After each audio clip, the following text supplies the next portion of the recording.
إن الحمد لله نحمده ونستعينه ونستغفره ونعوذ بالله من شرور أنفسنا ومن سيئات أعمالنا من يهده الله فلا مضل له ومن يضلل فلا هادي له وأشهد أن لا إله إلا الله وحده لا شريك له وأشهد أن محمدًا عبده ورسوله وصفيه من خلقه وخليله أرسله الله إلى الناس كافة بشيرا ونذيرا فبلغ الرسالة وأدى الأمانة ونصح الأمة وتركنا على المحجة البيضاء ليلها كنهارها لا يزيغ عنها إلا هالك فصلوات الله وسلامه عليه وعلى آله وأصحابه ومن اهتدى بهديه واستنى بسنته ودعا بدعوته إلى يوم الدين.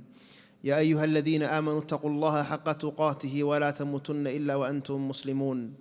يا أيها الناس اتقوا ربكم الذي خلقكم من نفس واحدة وخلق منها زوجها وبث منهما رجالا كثيرا ونساء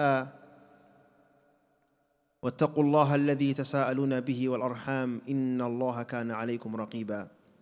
يا أيها الذين آمنوا اتقوا الله وقولوا قولا سديدا يصلح لكم أعمالكم ويغفر لكم ذنوبكم ومن يطع الله ورسوله فقد فاز فوزا عظيما. أحبتي في الله وفي الإسلام، أوصيكم ونفسي بتقوى الله والإحسان فإن الله مع الذين اتقوا والذين هم محسنون. My beloved brothers and sisters, I start, as we always do, by praising Allah subhanahu wa ta'ala and by thanking Allah subhanahu wa ta'ala and sending blessings and salutations upon our beloved Messenger Muhammad salawatullahi wa salamuhu alayhi. My brothers and sisters, we are in the blessed month of Ramadan and we know how time flies. Not too long ago we were saying 100 days left from Ramadan. Before we knew it, Ramadan is a week out. The moon has been sighted. We started to pray Taraweeh, and now the days are going by. May Allah subhanahu wa ta'ala allow us to be among those that truly benefit from this month, those whose sins are forgiven, and those who are among those that are freed from the fire. Ameen. Why do we pray? Why do we fast? Why do we give charity? Why do we attend Jumu'ah? Why do we do any of these things? It is to attain paradise. It is to attain the pleasure of Allah and go to Jannah. That's all you and me want.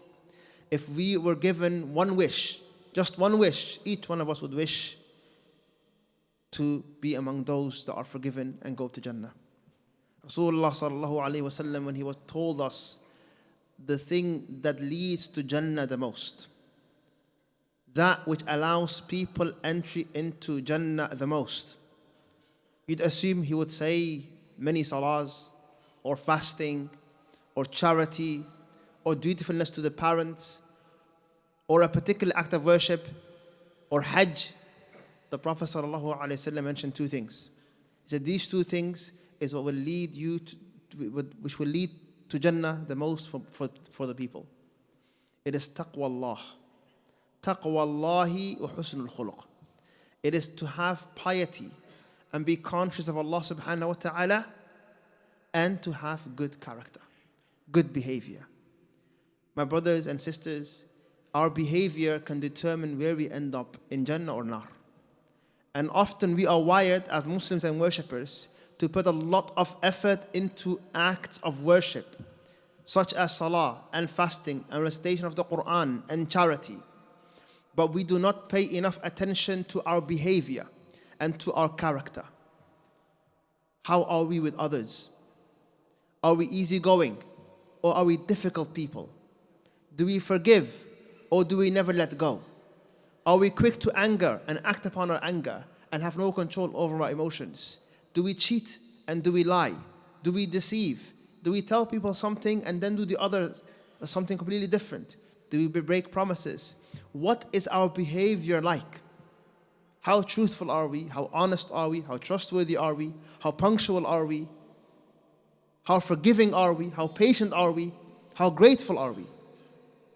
These characteristics, you have to ensure that you are doing well, because that's how you go to Jannah. And the Prophet ﷺ said in a hadith in Musnad Ahmad, إِنَّمَا بُعِثْتُ لِأُتَمِّمَ صَالِحَ الْأَخْلَاقِ or مَكَارِمَ الْأَخْلَاقِ. I have been sent to perfect the best of characters and ethics and moral values. Our deen revolves around character. The Quran heavily emphasizes character. The Prophet ﷺ said, the best among you is ahasinukum akhlaqa, the one who has the best character and behavior. The Prophet used to ask Allah subhanahu wa ta'ala, Ya Allah, kama ahsanta khalqi fa ahsin khuluqi.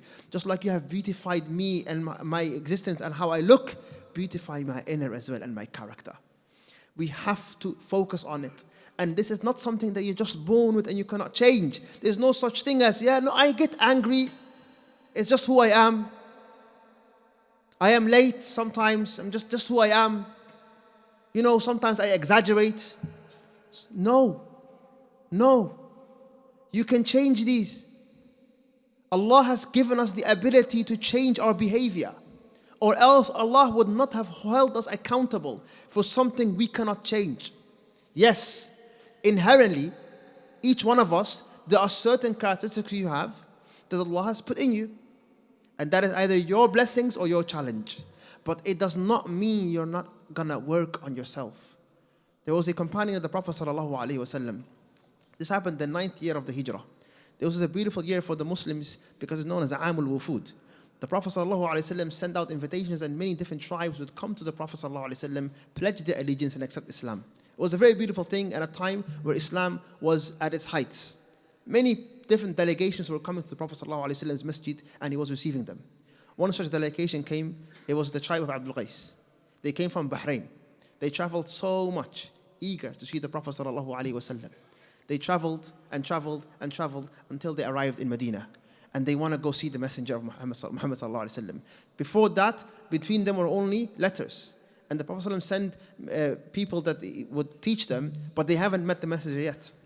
Most of the tribesmen, what they did was, the moment they arrived in Medina, out of eagerness and love for the Prophet ﷺ, they got off their horses and their camels, and while they were dusty, sweaty, and still disheveled, they ran to the masjid to see the messenger of Muhammad ﷺ. Something many of us would probably do out of that eagerness that we have. There was one man among them, Shaykh ibn Qais. He did not do that. He tied his camel. He got off his clothes. He went, he cleaned himself and showered, put good clothes on, took his time, and when he was ready, he went to the Prophet ﷺ. The Prophet called him to come here. The Prophet ﷺ said, you have two characteristics that Allah loves. Allahu Akbar. You have two characteristics that Allah loves. Forbearance and deliberation. That you take your time with things. You don't rush. I should ask the Prophet ﷺ a question. He said, Ya Rasulullah, is this something Allah has put in me? Is it inherent to me? Or is it something that I have earned and worked on? The Prophet ﷺ said, rather Allah has given this to you. We learn from this that there are certain characteristics Allah gives you. If you're naturally a patient person, if you're naturally a kind person, if you're naturally a person that's quick to anger, it goes the other way as well. Then the Prophet ﷺ in another narration mentions something really important. He said, إِنَّمَا الْعِلْمُ بِالتَّعَلُّمِ وَإِنَّمَا الْحِلْمُ بِالتَّحَلُّمِ. He said, knowledge is only gained by learning. Knowledge is only gained by learning. And forbearance is only learned by practicing forbearance and patience. So you can practice good character. So if you find yourself lacking in a particular area in your character, and you believe and you understand that your character is your gateway to Jannah, then it is upon you to start working on your character. What are my flaws and how can I get better at managing them? It is not okay that you spend your whole life with these character flaws that are looked down upon from our deen, that you shouldn't have, and you're not working on them. Akhlaq is such an important aspect of the deen, my brothers and sisters. It is the lack of akhlaq and character that destroys our marriages.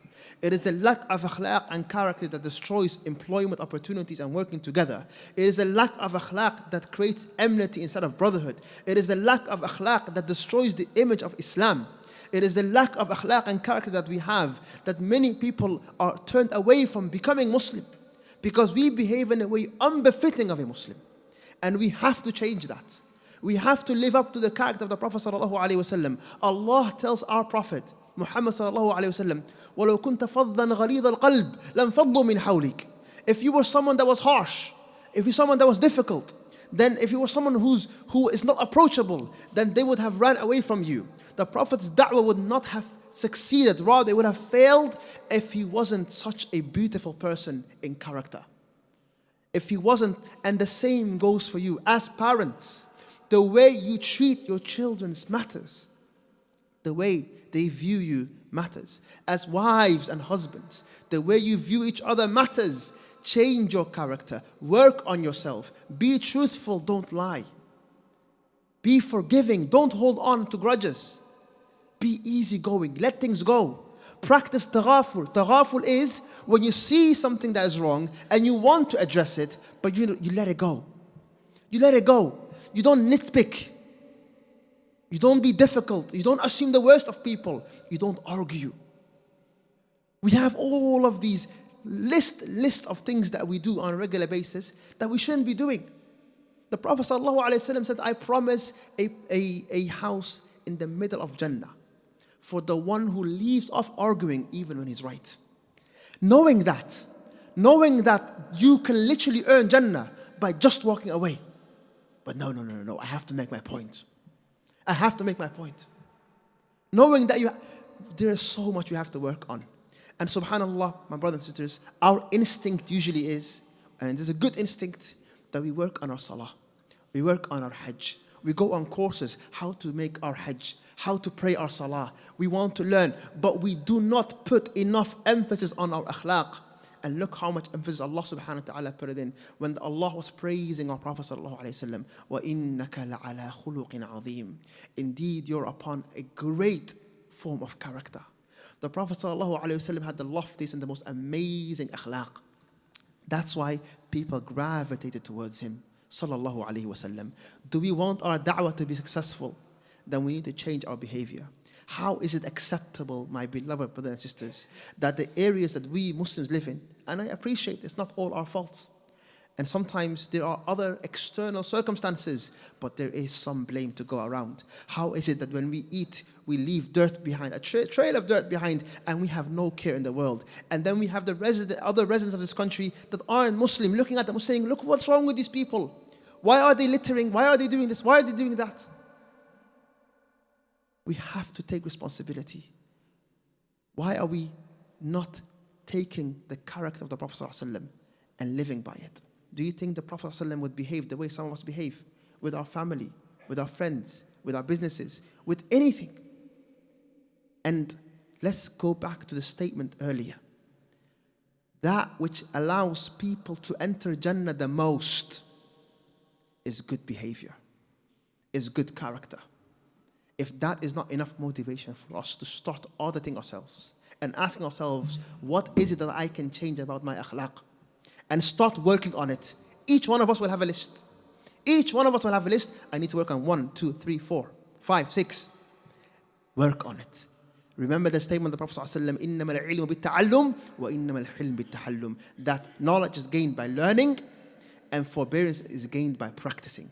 The next time someone angers you, use it as an opportunity to practice sabr. The next time you have an appointment, use it as an opportunity to be someone that's trustworthy and be there on time, if not early. The next time you make a promise, make it upon yourself that you're not going to break that promise. Even if it's to your children, even if it's something small as a sweet. Teach yourself to have the best type of character. Smile when you meet people. Give them salam. The best type of salam. Give people their rights and more. Reach out to your parents and your family members. Be someone that emanates love and care. This is, inshallah ta'ala, a gate towards Jannah. May Allah allow us to be among those. Barakallahu feekum. أقول قولي هذا واستغفر لي ولكم ولسائر المسلمين من كل ذنب فاستغفروه إنه الغفور الرحيم.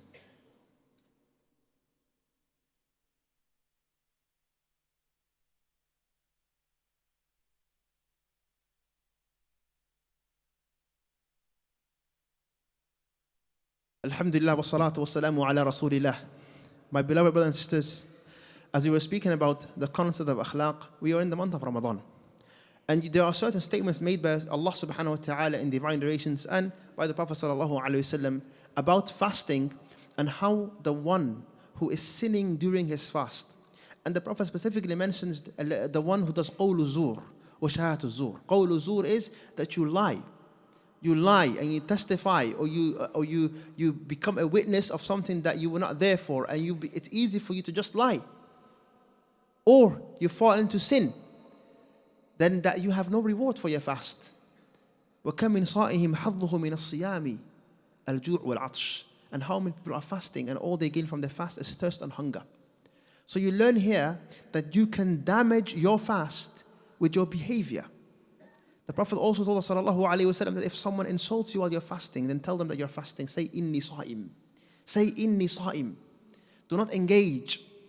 When you're fasting, there's an added responsibility for you to become calmer, kinder, more humble. You're in a state of worship. You're in a state of worship, so act like it. And I want to add to that, my brothers and sisters, that among the things that we can easily change is the words that we use. Some of us, subhanAllah, we've been tested that we insult so easily. We curse so easily. We use obscenity so easily. Control your tongue. In that same narration where the Prophet ﷺ said the two things that allow people to go to Jannah the most is the taqwa of Allah and good character. He said, and that which will lead the fire the most is that which is between your two lips, your tongue, and that which is between two legs. So we know what leads to the fire and we know what leads to Jannah. And be careful of your tongue. Fear Allah subhanahu wa ta'ala. Ask Allah to safeguard it. The Prophet sallallahu alayhi wa sallam said to Mu'adh ibn Jabal, when Mu'adh asked him a question, he said, will Allah hold us accountable for what we say, O Messenger of Allah? Will Allah hold us accountable for what we say? Do you know how many words we say in a day? How many sentences and statements we say in a day? Will Allah hold us accountable? The Prophet ﷺ said, O Mu'adh, wayhak. Thakaratka ummuka ya Mu'adh. He said, O Mu'adh, may your mother lose you, which was a statement to grab someone's attention. وَهَلْ يَكُبُّ النَّاسِ فِي النَّارِ عَلَى وُجُوهِهِمْ إِلَّا حَصَائِدَ أَلْسِنَتِهِمْ. Is there anything else that throws people face to face in the fire except that which they have earned through their tongues? Be careful of what you say. Be silent if you're not going to say something good. Like the Prophet ﷺ said, مَنْ كَانَ يُؤْمِنُ بِاللَّهِ وَالْيَوْمِ الْآخِرِ فَلْيَقُلْ خَيْرًا أَوْ لِيَصْمُتْ. If one of you, if you're one that believes in Allah and the hereafter, then let him say something good or be silent. رحم الله رجلا قال فسلم سكت فسلم أو قال فغنم. Like the Prophet ﷺ said, may Allah show mercy to someone that stayed silent and was safe. You know, when you don't speak, you're not sinning. When you don't speak, you're not sinning. You're protected. So the Prophet said, رحم الله رجلا سكت فسلم. May Allah show mercy to someone that stayed quiet and he's safe. أو قال فغنم. Or he spoke out and he gained reward. So if you're not going to gain reward, what you're going to say, you might as well what? Be silent. May Allah subhanahu wa ta'ala forgive our shortcomings. May Allah subhanahu wa ta'ala allow us to be people of good character. May Allah subhanahu wa ta'ala make us among those that enter Jannah through their character and their piety.